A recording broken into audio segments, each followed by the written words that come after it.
dove dormivano al sicuro i buoi e le capre e lì brucavano dall'alba al tramonto. I buoi sono sempre lì, uno manto nero, l'altro color miele, sempre lì, adesso che sono passati gli anni 2000, nel recinto chiuso da quei muretti a secco che hanno preso il colore del tempo. Ah, una cosa che non vi ho detto, questo libro, il forno qui è la riproposizione dell'ultimo capitolo della Ghianda in ciliegia. L'ultimo capitolo è il forno. Quando l'editore ha detto regaliamo a Zio Vittorio per i 100 anni l'ultimo capitolo, e quando poi io ci ho aggiunto la sirena, io sono andato da Zio Vittorio e gli ho riletto il capitolo che c'è nella Ghianda in ciliegia. Man mano che rileggevo, Zio Vittorio aggiungeva e poi da Dio sfatta Ice, eccetera eccetera. Comunque il testo che c'è qui nella Ghianda è di 23.000 battute, 24.000 battute, quello che c'è qui di 65.000, quindi è aggiornato. Vedete come ritornano le immagini.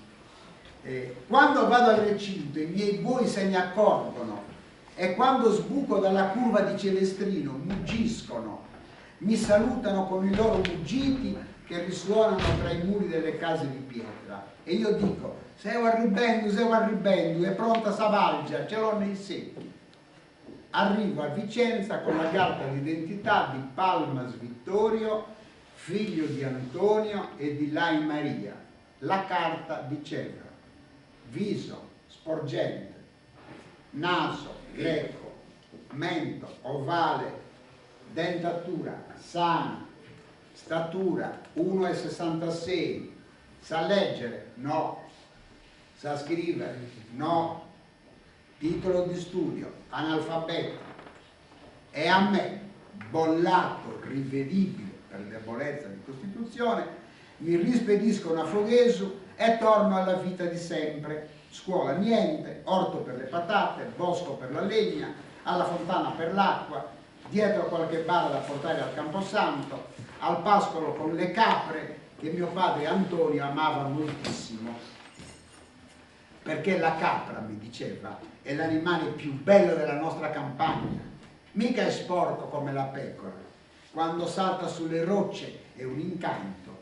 E quando due caprette si incornano per gioco, io godo con loro. A babbo gli piaceva una capra bianca con un pizzetto bruno, la chiama Stella Fiorita. Piacevano anche a me le capre e poi loro ogni mattina mi davano la colazione con il loro buon latte. E col latte ci facevo anche la panna.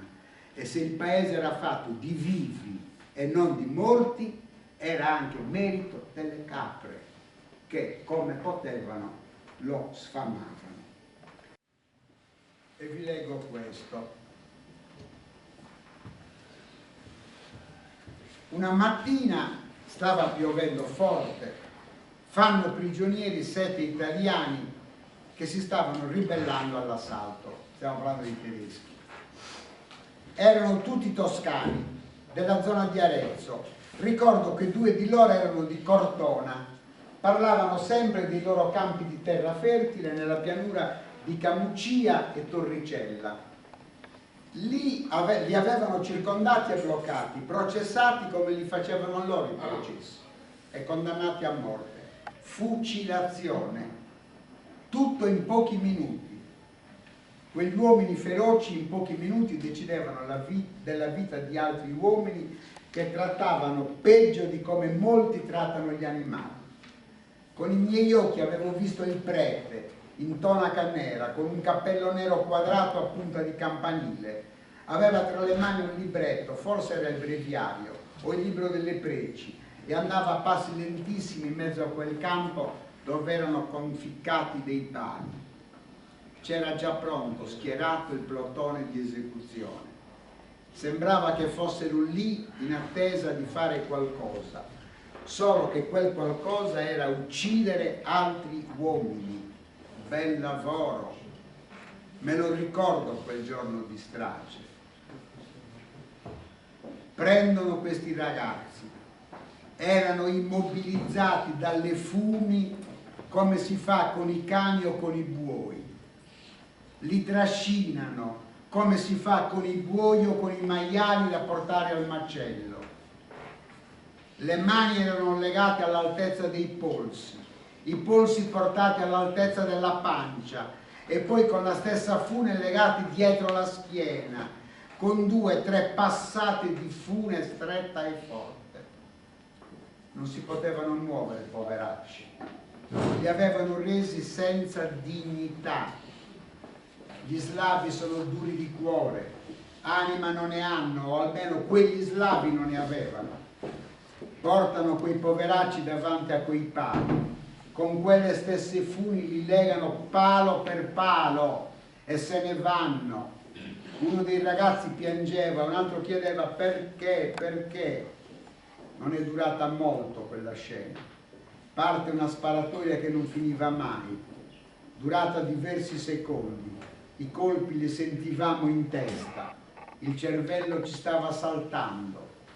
Io li ho visti uccidere tutti e 7 quei ragazzi. Colpiti a morte sono scivolati e rimasti ancora attaccati al palo. Restano come inginocchiati, con la testa china, a penzoloni. Dopo pochi minuti è arrivato un camion. Scendono altri uomini vestiti di verde. Hanno liberato dalle funi le braccia dei morti ammazzati. Li hanno presi alle braccia e alle gambe. Li hanno sollevati da terra e li hanno sbattuti su un cassone di autocarro come se fossero sacchi di patate e il camion se li è portati via. E non continuo perché è meglio leggerle da soli queste cose. Vi leggo però un brano prima di avviarmi verso la conclusione, perché poi se voi mi volete fare delle domande rispondo molto volentieri.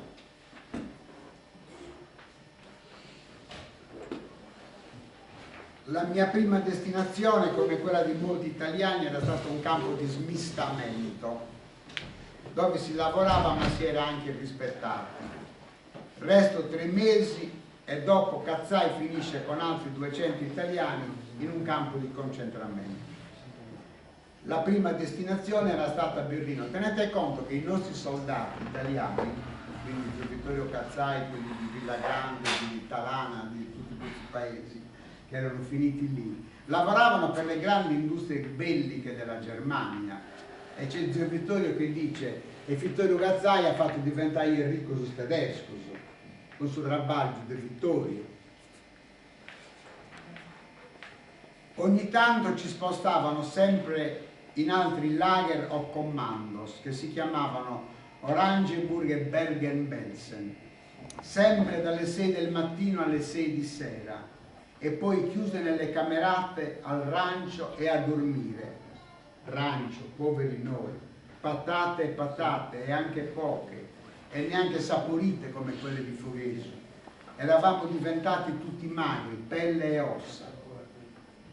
In uno di questi campi c'erano anche ebrei.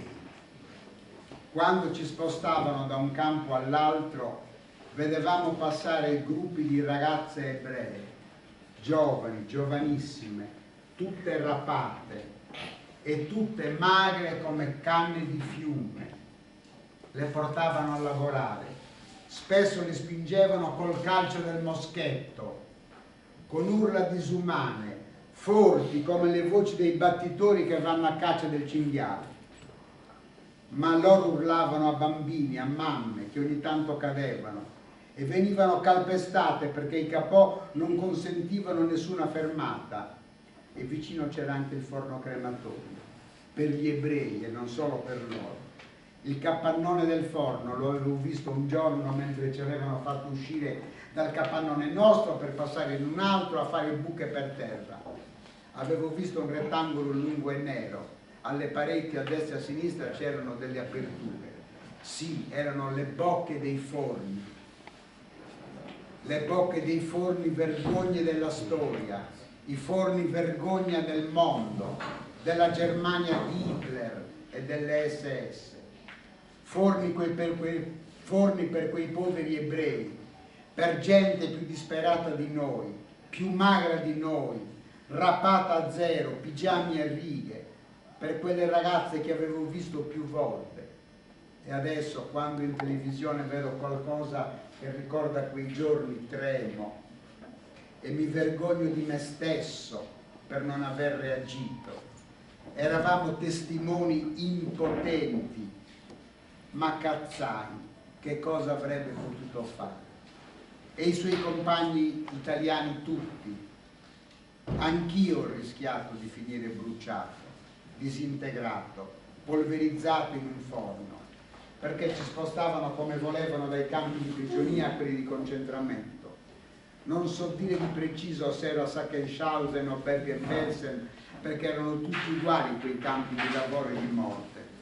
Ricordo solo il caporeparto Montegrande che in quei giorni, gennaio del 45, urlava più del solito. E noi zitti, zitti anche quando Montegrande durante il lavoro aveva prima dato 2 calci a un compagno di Elini, Melis Ferdinando, che era caduto battendo il mento sul pavimento e sanguinava. Melis si lamentava e non si rialzava. Montegrande lo afferra per la camicia e lo rimette in piedi e, scusate se ve lo dico crudo crudo, lo sputa in faccia e urla. Noi fermi, impotenti, zitti. In quei giorni ci pesavano tutti. Chi era tranquillo era il mio compagno di patria, quello che mangiava molto, ma chi era sotto i 35 kg spariva. Sì, veniva messo in un angolo del capannone e con lui tutti quelli sotto i 35. Li mettevano insieme, li portavano al centro del campo e venivano uccisi nelle camere a gas e poi buttati nei forni crematori. Proprio come vedo e sento adesso dire dalla televisione. Io, quando ero stato fatto prigioniero lì in Croazia, pesavo 62 kg.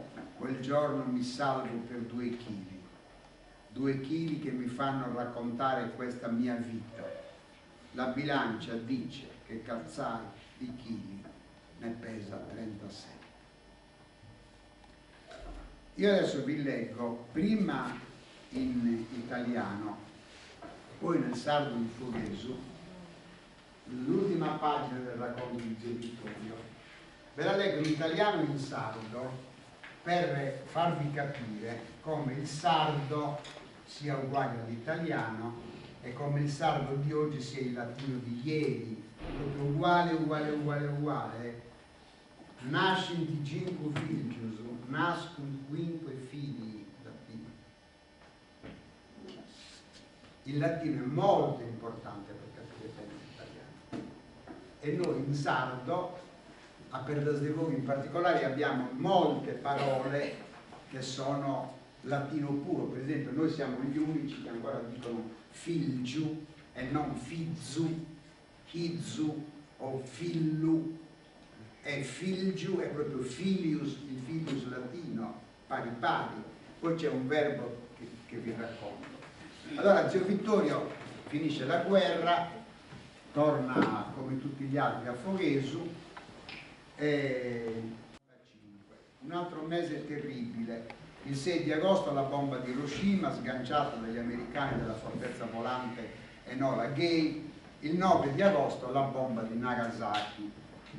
A settembre, come vi ho detto 100 volte, c'è la festa grande del mio paese. Rientro dal campo di concentramento magro come un chiodo. Guardate questa frase in italiano, rientro dal campo di concentramento magro come un chiodo. Guardate com'è la metrica in sardo. Torre su campo e prisonia, l'angiugo in avuncia. Guardate che dolcezza c'è nella parlata sarda. In paese mi vedono e si spaventano. Vado in Camposanto a portare una rosa a fortuna. L'avevo colta nell'orto di Maria Lallani, che aveva l'orto dei fichi e il giardino dei fiori alla Fontanella. A valle scorre il torrente su Sciacquadorgiu, dove le donne andavano a lavare i panni. Con un po' di rose in mano mi fermo davanti alla fossa di fortuna. prego come può pregare un marito rimasto vedovo. Mi viene voglia di dirle di tutte le volte in cui ho pensato a lei quando ero sotto le bombe, quando sentivo gli aerei sulla testa. Le voglio dire che le avevo scritto solo quando mi era permesso, che non l'avevo mai dimenticata. Dormivo con lei, col suo pensiero nel sonno. Torno a casa. Trovo mio padre stanco, dopo una giornata passata col carro a buoi ad arare un oliveto di Olianas, l'uomo venuto dai sterzini.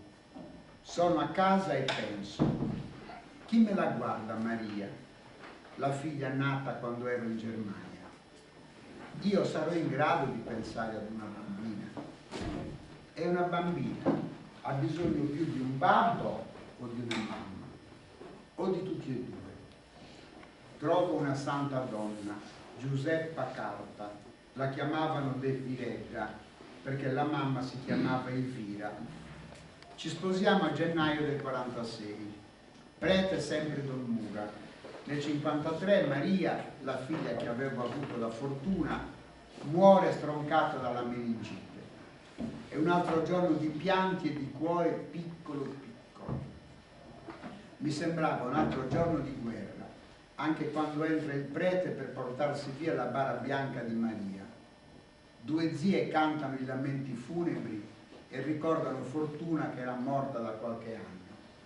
Una casa triste, ma c'era l'affetto di Giuseppina. Piano piano la vita riprende. Nascono altri 5 figli, anzi 5 figlie, tutte femmine, tutte belle come Maria, tutte belle come Fortuna, tutte belle come Giuseppina, tutte belle come era bella la rosa dell'orto giardino di Maria Lallai.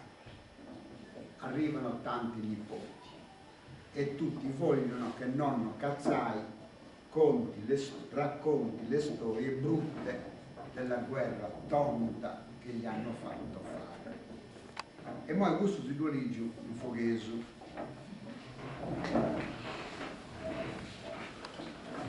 Torro, me lo leggo piano come se fosse Zio Vittorio che parla.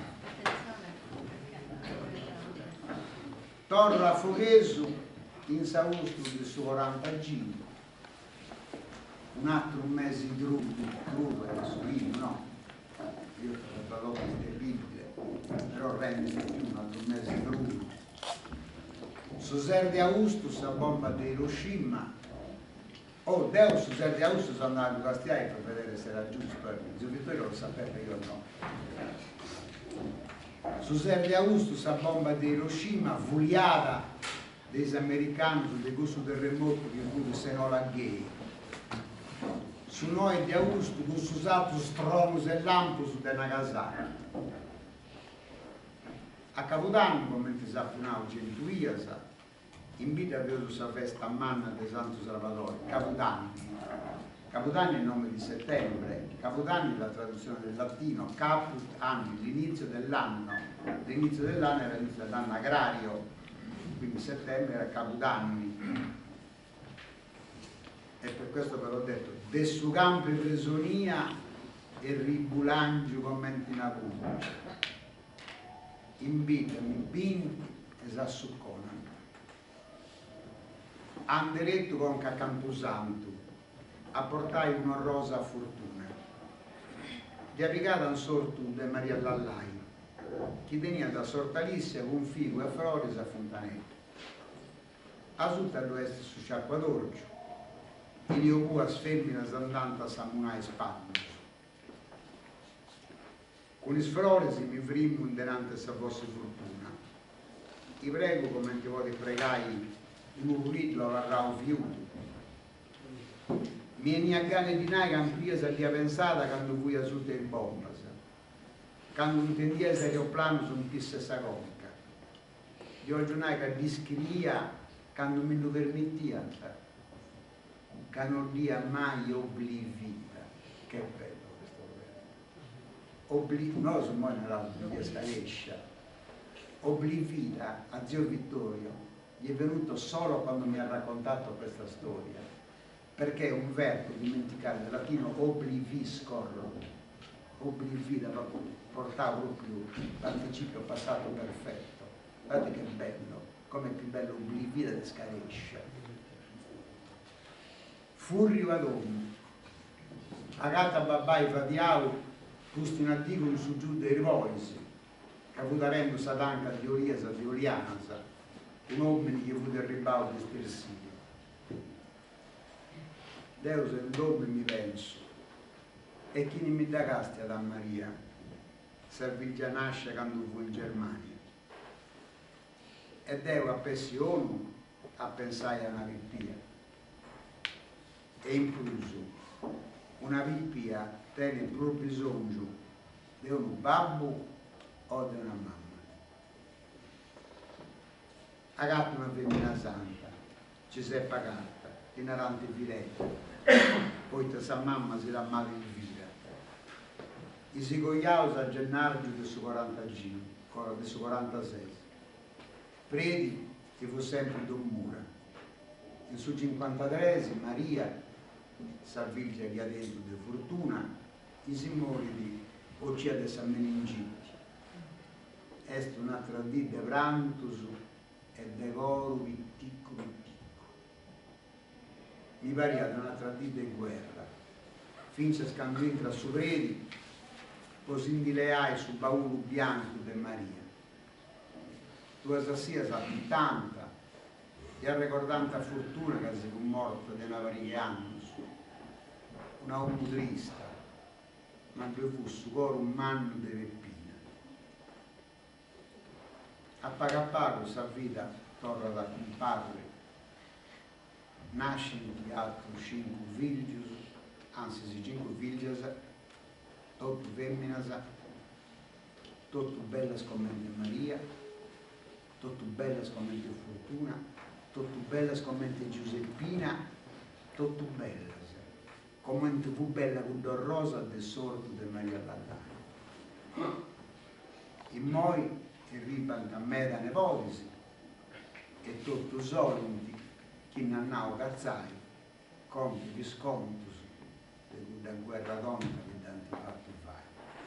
Ci fu tutto cazzai.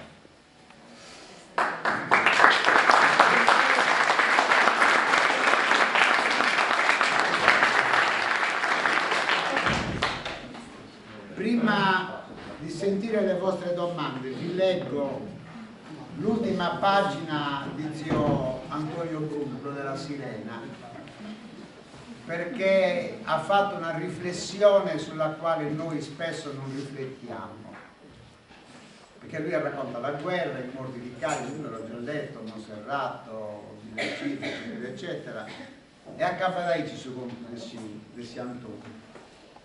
Sto male di sera quando vedo il telegiornale, ancora guerre e i morti in mare, con tanta gente che sta morendo di fame e cerca un posto dove vivere tranquillo, anche senza ricchezza, ma almeno vivere. Ragazzi, badate che le persone che stanno morendo nel Mediterraneo hanno gli stessi diritti di noi. Noi siamo soltanto più fortunati, anche con tutti i casini che abbiamo di mancanza del lavoro. C'è una scuola come questa, nel centro Africa non c'è. Vestiti come siamo vestiti noi non sono. Sono persone che hanno gli stessi diritti nostri, che hanno diritto di vivere dove è possibile vivere e cercano di vivere e crepano nel Mediterraneo e neanche sappiamo chi è che c'è morto. E si Antonio in arabo cercano la libertà e trovano la morte in mare,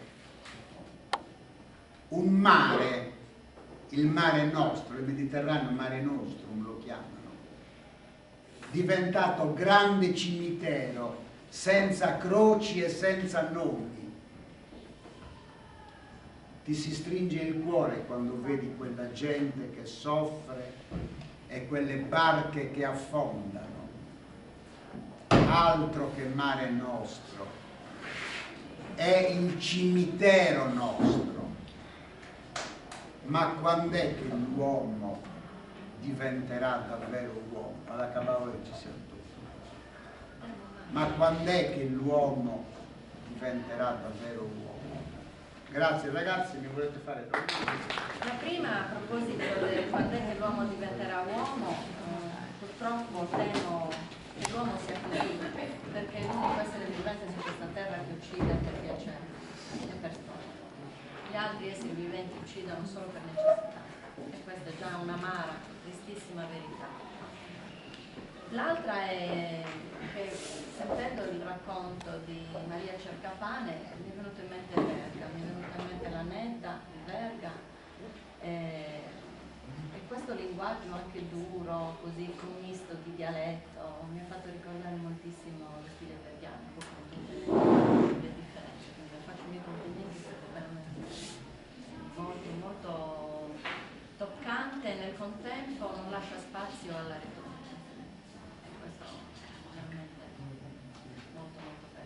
E invito i ragazzi ad accogliere un invito che peraltro noi facciamo sempre: leggete, leggete, leggete, perché leggere non solo insegna a comunicare meglio, ma soprattutto ci permette di conoscere, di imparare, di apprendere, di crescere, è nutrimento per la nostra mente e ci consente di entrare a volte in una dimensione che ci estranea dal resto, almeno per un po', cioè scegliamo noi quella che più ci piace, e di vivere i nostri momenti. Quando abbiamo un libro in mano possiamo scegliere o di leggere crude verità oppure di sceglierci un momento tutto nostro e di viverlo intensamente e poi ritornare alla vita, arricchiti però, con qualcosa in più per noi e per gli altri.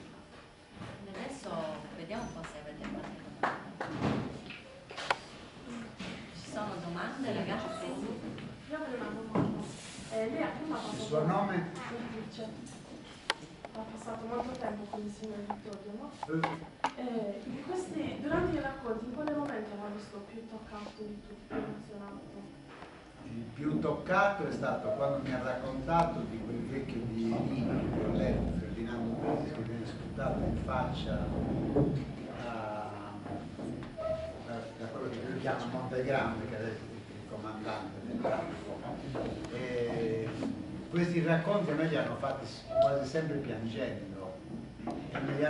Tenete conto che io con queste persone, con ciascuna di queste persone avrò parlato almeno 20-25 volte. Questo libro l'ho iniziato nel 2002 e l'ho finito nel 2006. Io sono uno che scrive anche veloce, però un conto è scrivere un articolo per ieri ho scritto un articolo per l'Unità che è uscito oggi, un articolo, una pagina l'ho scritto in 35 minuti, che me l'hanno chiesto al micro. Lo stesso spazio per un libro come questo, cioè lo scrivere mi tornano a chiamare è molto più difficile da fare da mi richiamano, capito? Perché una volta che uno sceglie una cifra narrativa, uno stile, se io dico che chi parla è Vittorio Tegas, l'infermiere, o Mario Casu bocciato in seconda elementare, io non posso usare un linguaggio letterario alla Manzoni o alla Baricco o alla Susanna Tammaro, devo usare il linguaggio loro. Ed è una forma di letteratura che in questo momento sta andando molto. Io per esempio questi brani qui con la traduzione sardo-italiano io li ho fatti molto spesso all'Università di Firenze, ai ragazzi che si laureano soprattutto in filologia, perché è chiaro che è attinente. Poi io sono molto attento, adesso con voi non l'ho fatto molto, a fare i raffronti delle frasi in latino pari pari a come sono in italiano, in sardo, proprio per far capire che il latino, il sardo che parliamo oggi noi o l'italiano è il latino di ieri, la lingua nostra è quella, per cui conoscerla aiuta molto. E qui io l'ho usato anche in altri libri, per esempio io adesso sto scrivendo il libro su una storia delle domestiche sarde. La prima riga è: beata te che ti hanno preso serva a Roma, che è tradotto in beata tu che tanto vi causerà a Roma.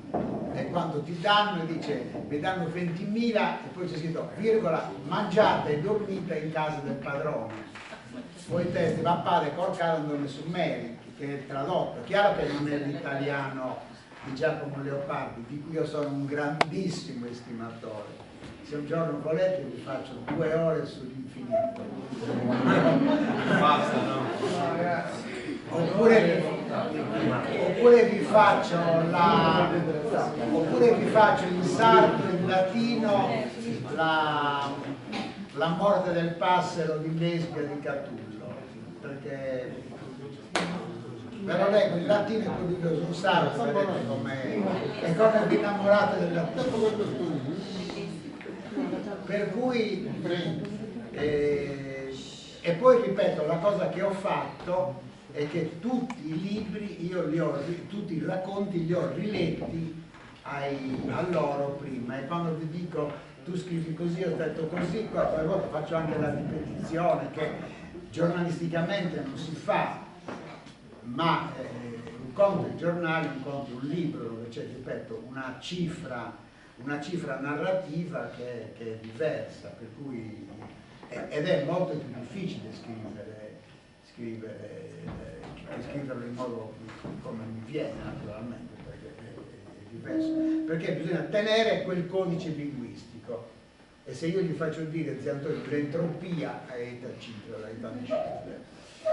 per cui, però vi dicevo, ve l'ho detto all'inizio, voi provate a farlo questo sforzo, perché è uno sforzo, anche perché a scuola di compiti ne fate poco, scrivete poco, io di temi ne facevo uno al giorno, ragazzi, quando ero a scuola.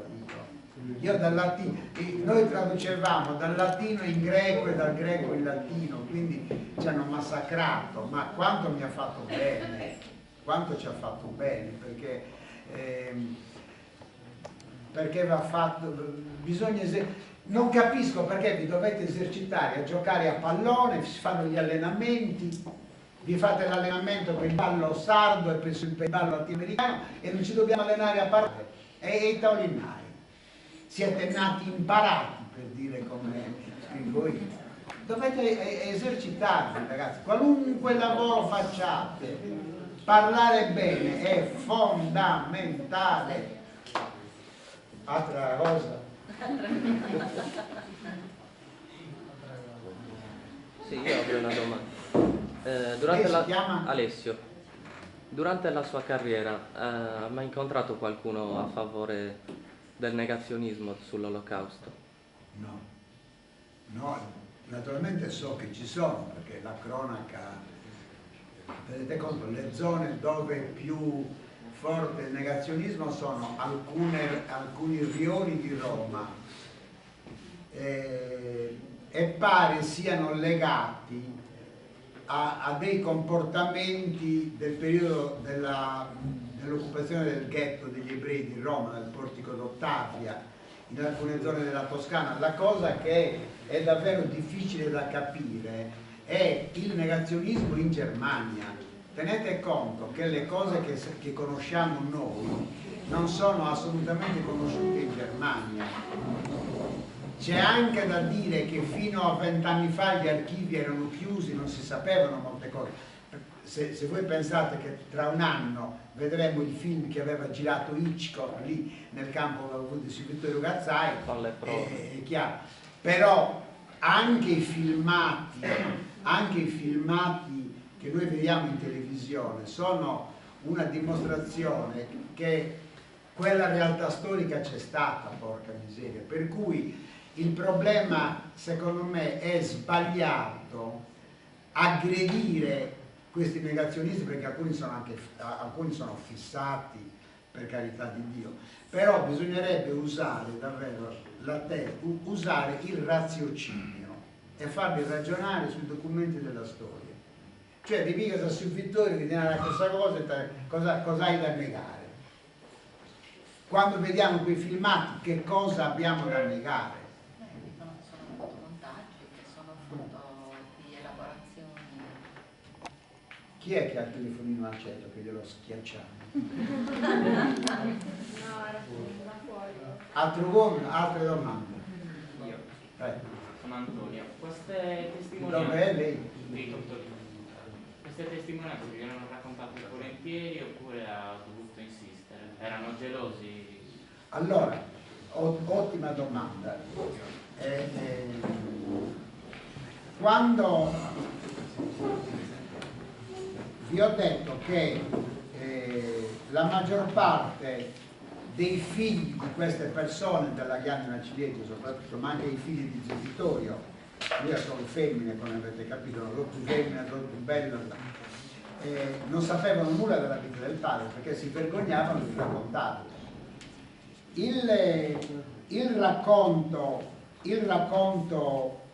Un racconto terrificante mi è stato fatto da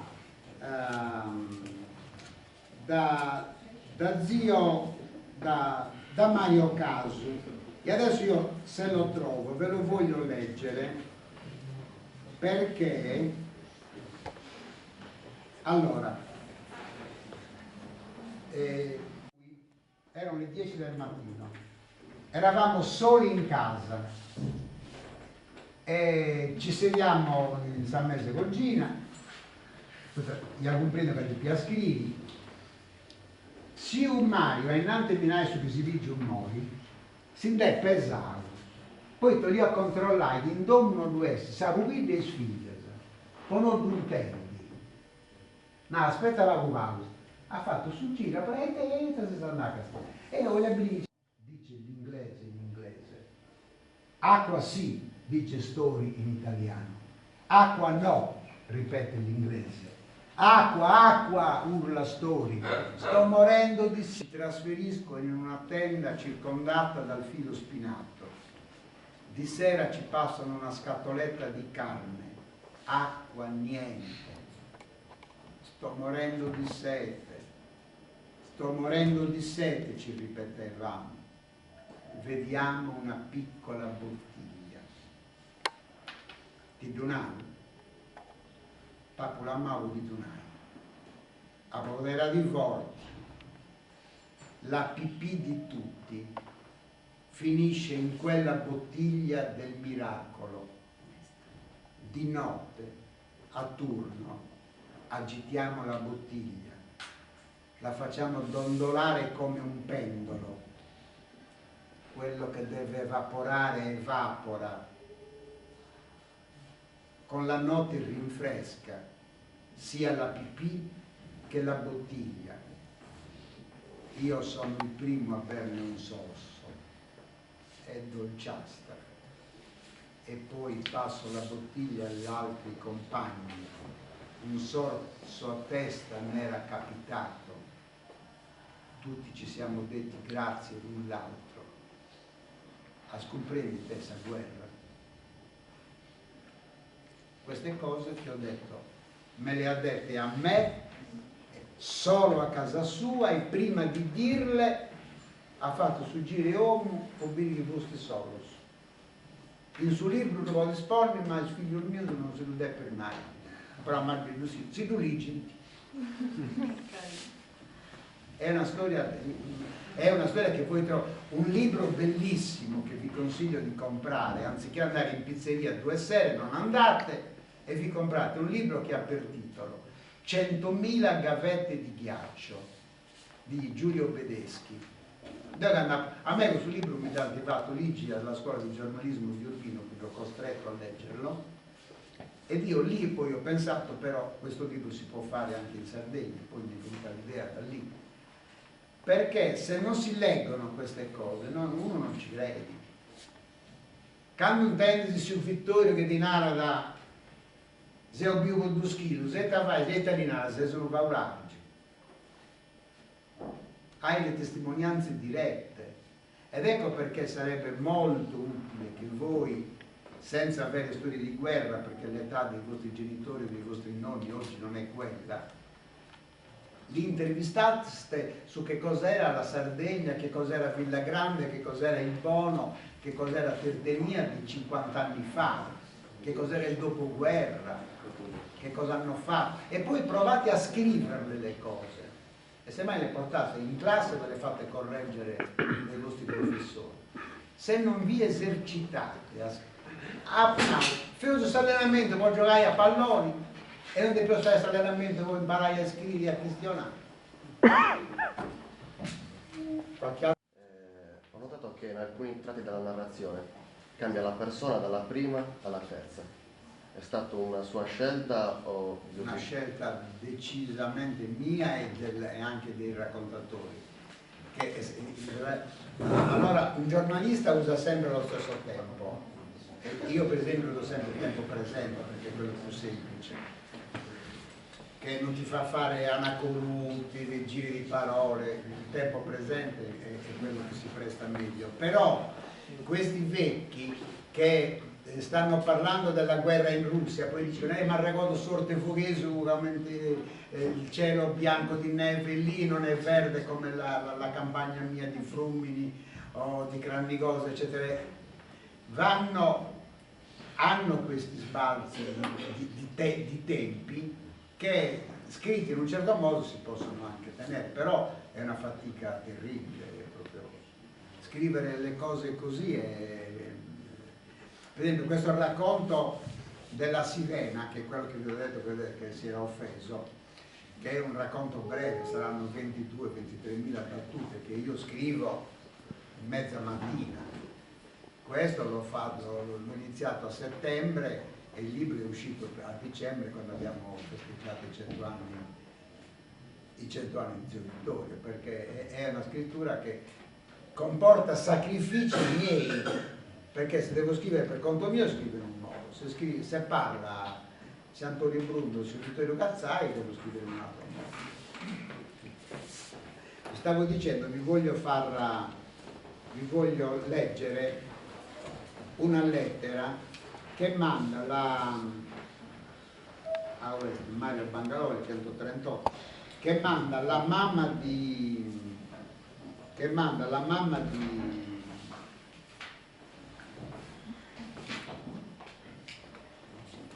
Mario Casu, quello bocciato in seconda elementare. Come avrete notato, non so se avete notato, adesso in paese la verità non piace. Io sono molto paesano e sono orgoglioso di essere paesano, chi me ne tocca da Foghese lo faccio naturalmente. Però quando in paese tu dici il fuoco l'ha messo Tizio, tu sei ritenuto spia, no, stai facendo il dovere civico e basta. Quindi non c'è l'enfasi del paese, perché anche in paese la verità mi piace. Quando quei vecchi dicono era fuoco fuggito, un gaudio era fuoco fuggito, il fuoco lo mettiamo noi. E il racconto che fa Francisco del bosco che piange mentre brucia, dei perniciotti uccisi, dà una sensibilità. E qui abbiamo una sensibilità, qui era Maria Cercappane, in zia, la madre di Mario Casu, che vede gente che di notte ruba il grano dal Monte Granatico, sa chi è che ruba, e la mamma di Mario Casu non sapeva scrivere, era analfabeta, e nei nostri paesi c'erano 2 o 3 soli che sapevano scrivere, quindi scrivevano sotto dettatura degli altri. E questa lettera ce l'ha la nipote di Mario Casu, quella che ha il vocabolario inglese di cui vi ho detto, e sta lettera gli manda da Mussolini e Custa, ascoltai. Gentile signor Mussolini, duce d'Italia continente, mi chiamo Carta Leonora Fuangiulu e di là Emanuela, e mi scuso se la disturbo a Roma, ma lei è il capo d'Italia e deve punire i furbi ladri sardi che turlupinano la povera gente onesta. Io so chi ha rubato il grano del Monte Granatico di Perdas de Fu, ma i carabinieri di qui vanno a caccia di Frodo e se ne fregano dei furfanti mallevatori. I ladri sono i due fratelli Antonio e Vittorio Chessa, che di soprannome hanno Furittu. Hanno fatto tutto di notte, dopo mezzanotte, e sono entrati con 2 sacchi grandi, hanno aperto la porta di ferro con un piede di porco, hanno riempito i sacchi e si sono portati il grano a casa loro. Hanno vuotato i primi sacchi nella loro casa e sono tornati a fare l'altra rubata, una seconda, una terza e una quarta volta. Quindi, signor Mussolini, hanno rubato 8 sacchi di grano che di pane ci campa tutto il paese un anno.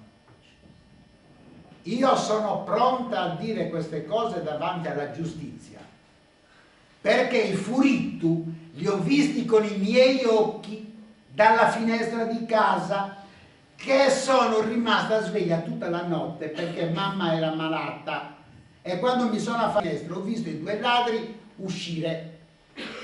Quindi lei dia l'ordine di arresto ai carabinieri di qui che se ne fregano. Ascoltate come t'accappa sia la Leonora.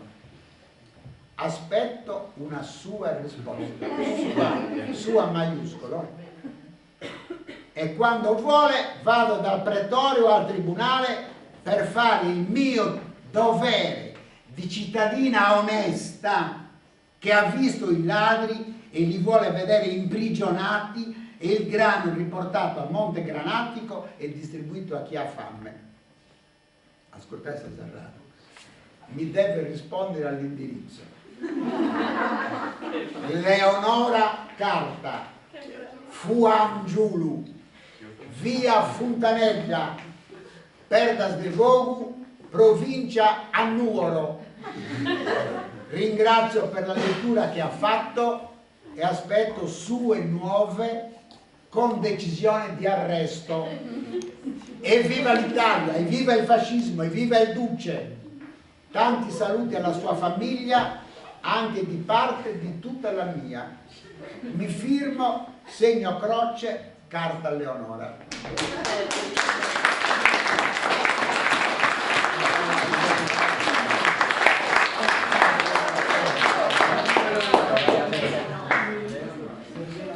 Grazie perché la lettura del foglio di Catena ci ha commosso.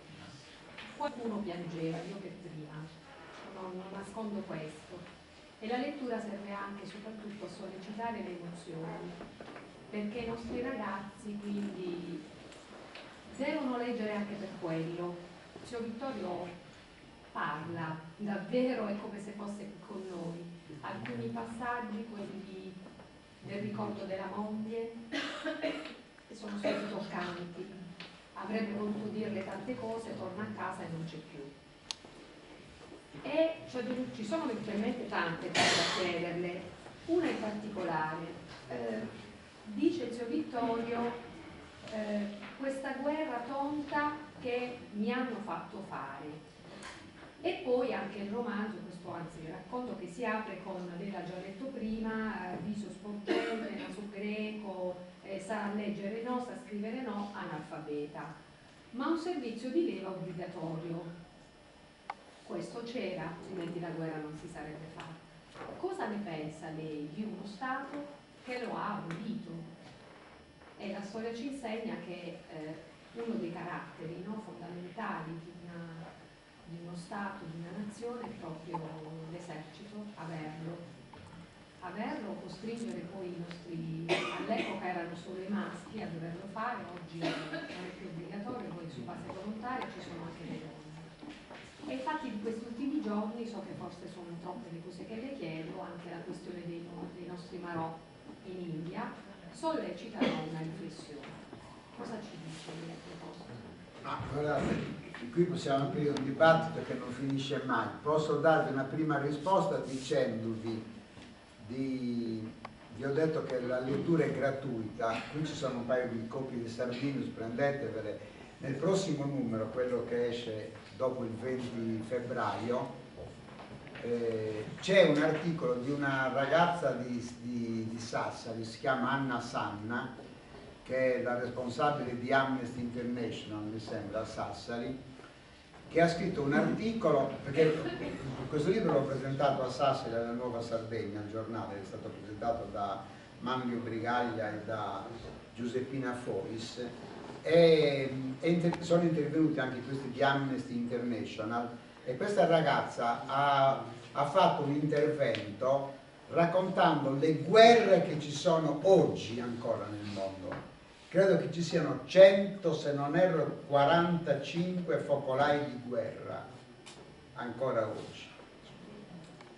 E lei ovviamente distingue che cos'è il servizio militare obbligatorio e il servizio militare volontario, perché è evidente che il mondo è cambiato, non c'è la guerra fredda, però è anche evidente che ci sono le guerre, e se ci sono le guerre non è che si possa fare il valzer di Strauss, non si risponde col valzer di Strauss, per cui è un problema molto legato ai rapporti di politica estera fra gli stati.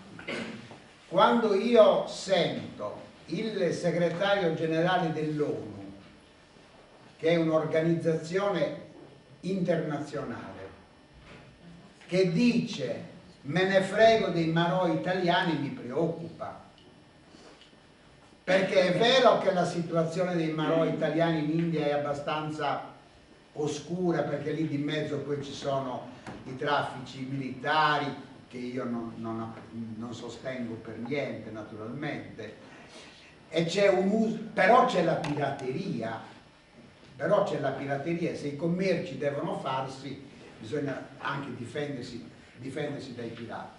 Ecco, guardate, è come pensare alla importanza dell'Unione Europea, perché oggi c'è gente che si incavola con l'euro, e dice ci voleva prima l'unione politica, ma ci rendiamo conto di come è difficile fare l'unione politica? Se noi non avessimo avuto l'euro monetario, l'Europa sarebbe molto meno unita di quella che è oggi, e noi in Italia saremmo con le pezze nel sedere molto più di oggi se avessimo avuto ancora la lira.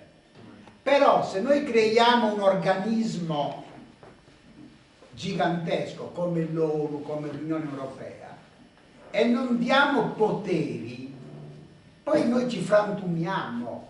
L'Italia da sola, la Germania da sola, la Sardegna da sola. Noi che con la globalizzazione di oggi ci mettiamo per conto nostro, ma Zeus amacchiato. Allora ci vuole, cosa vi posso dire, una sana politica estera, che è chiaro che della quale non possiamo parlare in questa fase adesso, tra l'altro anche elettorale, che si presta a strumentalizzazioni, però è un mondo dove l'unità viene messa molto in discussione, l'unità nazionale da noi, l'unità dell'Europa, l'unità dell'ONU, il fatto che Ban Ki-moon abbia detto dei marò italiani che se ne frega, e che ti ridà il soldo? Come si regge l'ONU se non con i fondi degli stati nazionali?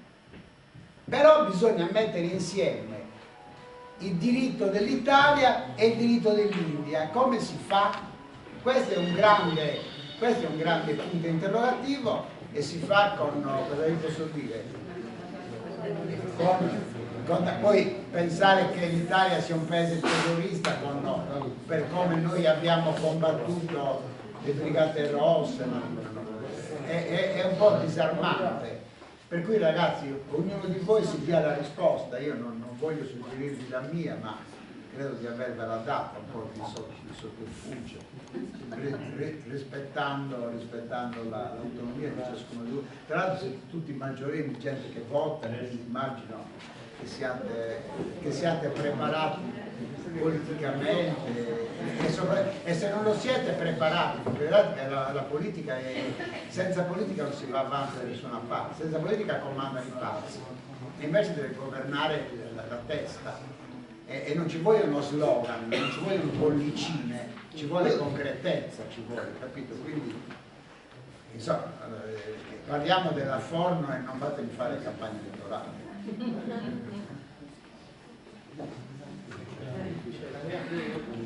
Qualche altro intervento? Grazie. Grazie.